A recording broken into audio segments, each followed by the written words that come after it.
Let's go on the record on cause number DC 20145959, Granger v. Carter. Counsel, make your appearances. Houston Smith for the plaintiff. Mike Bassett for Mark Carter and PPS Security. Carl Cohn on behalf of the Pilot Travel Center entities. Let's go ahead and proceed. Thank you, Judge. Judge, we filed a motion to quash. There were extensive deposition on written questions issued by defendant Premier Protective Security requesting medical records and employment records of my client, Mr. Kenneth W. Granger. The background on this case is that on August the 12th, 2019, Mr. Granger was a customer at Pilot J's trucking center here in Dallas County, Texas. He was a paying customer and was there patronizing the business. While he was there, Premier Protective Security's armed security guard, Mark Anthony Carter, got into a confrontation with Mr. Granger, we believe mistakenly, under the assumption that he was a homeless person and wasn't supposed to be on the premises. But in fact, he was a paying customer waiting to take a shower. And as a result of Mr. Carter's mistaken assumption, he violently assaulted Mr. Granger, resulting in trauma to the head. In fact, he struck him with his fist and knocked him unconscious. And as a result, we have initiated our cause of action against both the defendants, Pilot Travel Centers, and Premier Protective Security. We have conducted just some initial written discovery, but defendant Premier Protective Security issued DWQs on 20 different healthcare providers, former healthcare providers of Mr. Granger, and also issued DWQs for employment records for former employers of Mr. Granger. If you take a look at plaintiff's first amended petition, we have not made any reference or request for lost wages, lost compensation of any shape, form, or fashion. And we believe the requests are overly broad and improper under the circumstances. We have filed what we believe to be the relevant medical records, and there are approximately 4 of those. Foundation Physicians Group, Prime Diagnostic Imaging, Dr. Pedro Nosnek, Parkland Memorial Hospital, and there's only a limited amount of the Parkland information that we believe is relevant. And then the UT Southwestern Medical Center and Pure Chiropractic Wellness Back and Balance. So what we're asking for, Judge, as you can see on the subpoena request, it asks for everything. If you'll go down to page 2, Judge, right there, you'll see, if you'll go back up just a tad. A little bit more, Judge. Just a tad more. There you go. You will see they're asking for any and all. And you see an extensive request of information, and it's not limited to a particular part of the body. It asks for everything. And we believe that's improper under the circumstances. Mr. Granger is entitled to some level of privilege as it relates to items that don't relate to the injuries he sustained at Pilot Travel Center. So we're asking the court to limit these DWQ requests to relevant, germane medical records. And we believe that it should be limited to a time period 2 years to 3 years back from the date of the actual incident, and that's being August the 12th, 2019.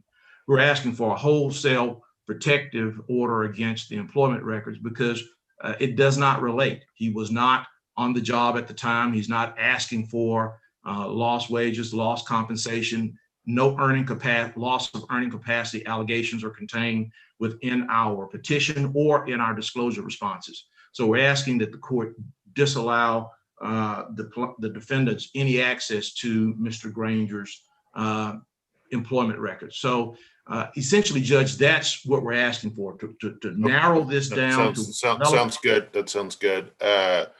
So let me make sure I understand this. So there were five medical providers that were related to this accident. It's a head injury case. Is that correct? Yes, sir. He was struck in the head. He did fall backwards, but there was a one strike incident where Mark Carter hit Mr. Granger in his head, and he fell backwards onto some chairs, and he was knocked unconscious. That's what this case is about, and the actions of his employers and Pilot J also. So let me tell you my general rule, and we'll talk about it in this particular case, is that I allow defendants to get anything related to the accident, any treatment to the same areas of the body after the accident and 5 years prior to the accident.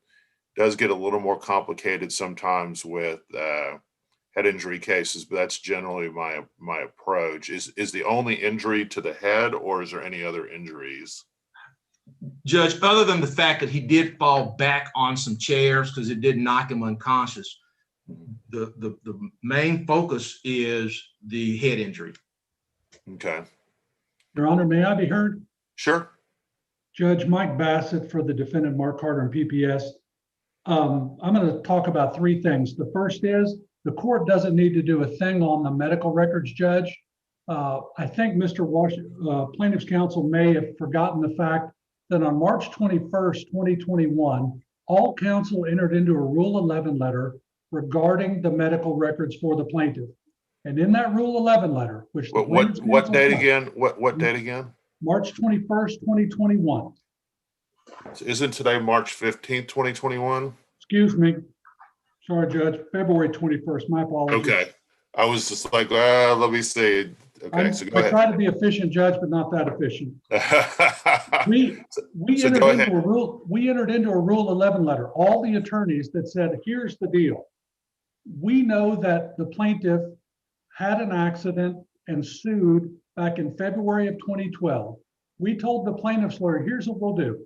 We're going to order all of these records, and we're going to make the start date February 25th, 2012 to today. Once the records come in, they will go to the plaintiff's attorney. He will look at them. He has 15 days. If he thinks there's nothing in there that's privileged, he gives it to us. If he thinks there's something privileged, he will provide a privilege log to the court."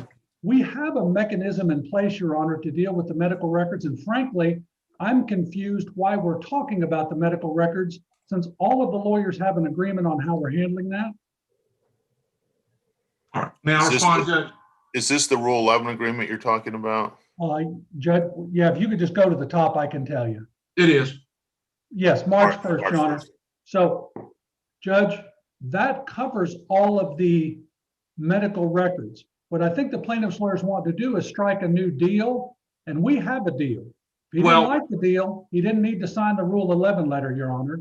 Well, Judge, I think the Rule 11 allows me, we will have to revisit this for an in-camera inspection, because what we don't believe is privileged, we'll make a privilege log and we'll assert it, and the court will have an opportunity to review it. We still believe that everything that is outside of the scope that we've talked about previously, they're not entitled to. So if we need to come back at a later date and you can look at the records, then we can do that. But we don't believe it. And I'm glad that I've gotten some insight, because that's been our position. We don't believe anything that is not related to the healthcare providers that I've talked about, the ones that I've mentioned earlier. We don't believe they're entitled to those. So if we need to come back at a later date, we'll do our privilege log. We'll submit it to the court for inspection, Judge. So just remember, 5 years prior, same area to the body. So if there's treatment, if it's a 2012 accident, that's probably not going to be the case. But let's say he went to a neurologist 3 years prior to the accident for headaches or whatever, or cognitive difficulties, that would probably be discoverable. But so it sounds like you've gotten the medical records issue worked out, which is great. And Judge, I apologize to interrupt. I just want to make sure that Mr. Bassett and I have an agreement. If there are any aspects of the medical records that you subpoena that I don't believe are you're entitled to, I'll file a privilege log accordingly. That's our understanding according to our Rule 11, correct? That's what it says, yeah. Oh, absolutely, Judge. You're gonna hear from us on the medical record thing at another day. But I don't want to take the court's time because there's a mechanism in place where you're going to deal with that, Your Honor, okay? And I've Right. seen this type of agreement, dozens and dozens of times during my judicial career. And so, most of the time it doesn't actually come to that, but sometimes it does, which is fine. I will say this, that what I typically do for those is if there's an in-camera inspection, make sure that you send the records in a brown envelope and, put in-camera inspection on it, send it to me. Usually what I will do is set up some kind of, it's been a little bit more difficult with COVID, but some type of phone conference or usually in person before COVID, where I sit down and talk to you about, because a lot of times I'm not exactly sure what you guys know the case better than I do. So I sit through and go through all the records, but we'll cross that bridge when we get there. And then for the employment records, so Mr. Bassett, what's your argument about the employment records? I agree with the plaintiff's attorney. He's dropped his claim for lost wages, but Judge, the plaintiff is also suing my client for a bunch of money for physical impairment, his inability to do things physically. As I told the plaintiff's lawyer, and he and I agreed to disagree, if before this accident, the plaintiff was working and he had restrictions or he had injuries or he had limitations and they're in those employment records, that goes to an element of his damages. I don't care about his wages. I don't care about any of that. So let me tell you what I usually do on that, which is it's kind of the same idea. So any employers that he was currently at or after the accident or up to 5 years prior, I would suggest you do kind of the same thing. It would be, I do disagree in that it would need to be, let's say he had a limp. That's not relevant to this case, in my opinion. If he was having cognitive difficulties or having to take time off because of headaches, or there's detailing a head injury or something like that, then that would probably be admissible. But I would suggest you guys kind of do the same thing for the employment records. Now, there may be a situation where, let's say one of the employers is, 10 years prior to the accident, he finished working there. There's no reason to go through this. It has to be something that he has to have worked there within 5 years prior to the accident to the present. And Judge, I completely understand. And if this was solely a head injury, I would agree with you 100%. I think the plaintiff's lawyer wants to make it that, but I think his medical records of this guy are going to make it bigger than that, and we can address that at another point. Yeah, Judge, I'm not making a ruling on that issue because I haven't seen the medical records, but based on what I've been told, it's just a head injury. If it's just a head injury, it would be dealing with head injury issues. If, let's say, he also had a strained back, then would we deal with back issues. I just haven't seen the records, so I agree with you on that. I'm not making a ruling about that. But Mr. Smith, how do you feel about that going forward? Just doing kind of a similar Rule 11. Well, I want to correct Mr. Bassett. I don't think we ever alleged any compensation claims. We didn't drop anything. I don't think we ever alleged it from the beginning of this case. I still, again, Judge, I still don't believe they're entitled to it, but from what you're telling me, we need to check and see if these employers, former employers, are within 5 years from the date of the incident. And if they have anything, the only thing that would come in is if there's any discussion of injuries. I'm not allowing in, W-2s or employment applications, I guess, unless there's something about prior injuries. Only discussion of injuries and treatment or physical limitations that are related to the same areas of body in this case. So it's going to be extremely narrow. But I would suggest kind of doing the same thing, and maybe limit let the employers know they don't have to turn in W-2s or anything like that.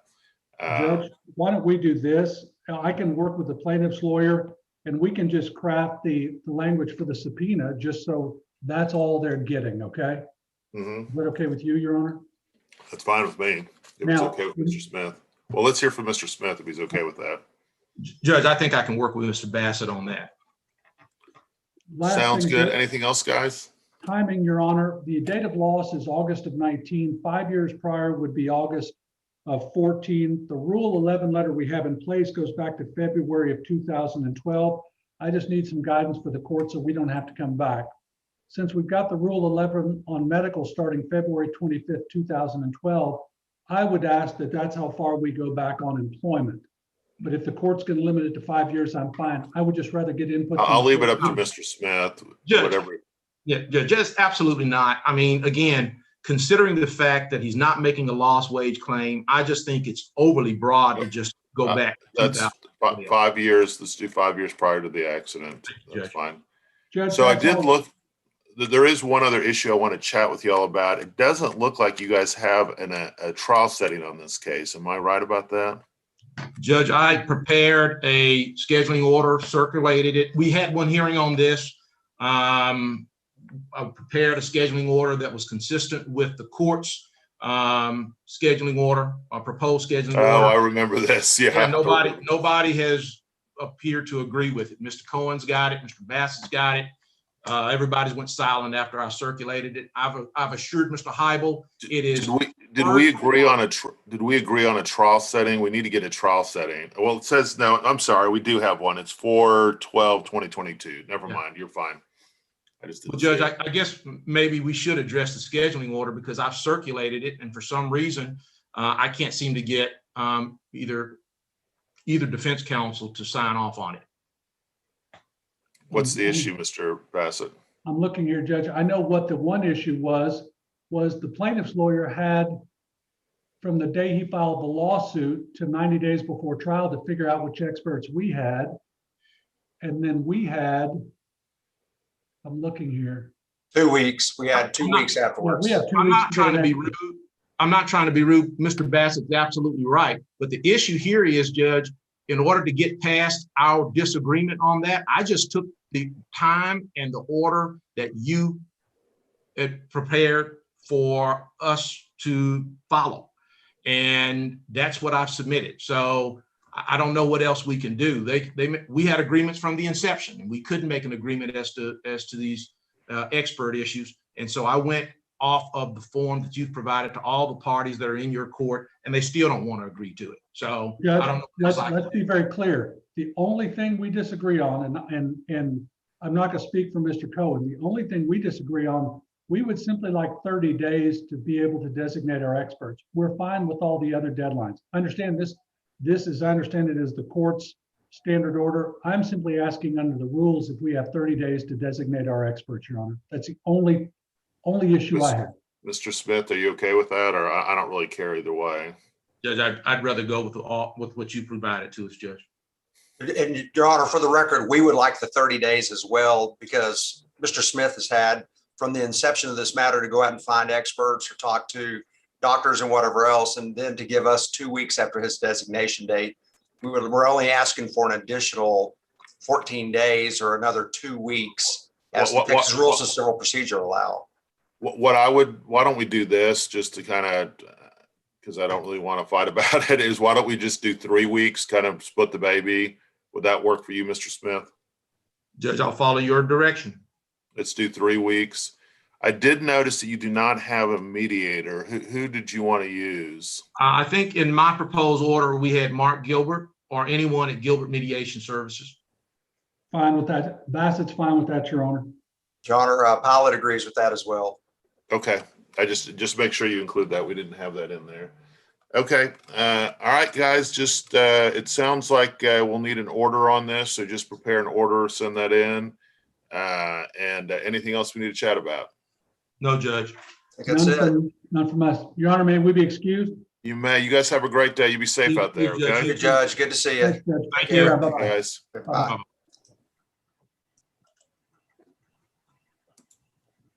All right, I think we have another hearing that kind of had a busy morning. Hughes v. Anderson Homes. Is anyone here on that case?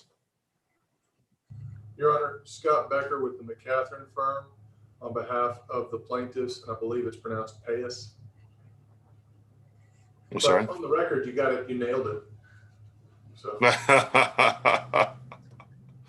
All right. Hang on. Who's I can't. I don't. Ah, there we go. Ah, here we go. Door We at can the hear you. open for the defendants, Your Honor. Okay. Are y'all going to want a record for this? Yes, Your Honor. Okay, let me. Wait a minute, are we, yeah, we're still on YouTube. Okay, so let's go on the record on Your Honor, causing. when it comes to YouTube, I've asked that it not be live streamed. I have an opposing counsel who has admitted that he's using these things to gain personal information about me, and his harassment has gotten so bad that I've asked for a TRO and received it. So if there's any way that it's not, Mr. Becker, this is a big deal. Please don't do that. I'm not Yeah. trying to cast aspersions. I don't Well, mean to make little of it at all. It's okay. moving my time. But is it involving this opposing counsel or a different opposing counsel? It's a different opposing counsel, but he's admitted